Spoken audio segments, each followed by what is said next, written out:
রমজান মাসে আমরা টাকা পয়সা খরচ করে সৌদি আরবে যাই উমরা করতে।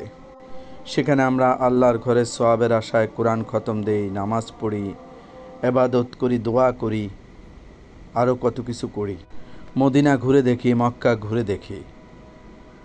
অথচ আমাদের এই গরিব দেশে অনেক মানুষ রোজায় ইফতারি করতে পারছে না, টাকা পয়সার অভাবে। আমার প্রতিবেশী না খেয়ে আছে। আমরা কি এই জিনিসটা একবার ভেবে দেখছি? ইসলাম কিন্তু প্রতিবেশীর হক আগে বলেছে।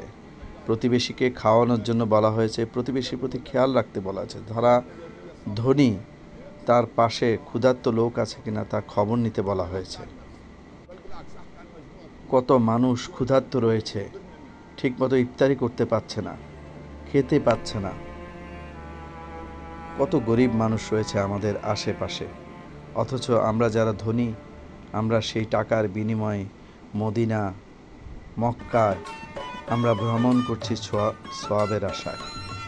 অথচ এই রোজার সময় 1 টাকা দান করলে 70 টাকা সওয়াব পাওয়া যায়, 70 গুণ পাওয়া যায়। যে কোনো কিছু করলে 70 গুণ সওয়াব পাওয়া যায়।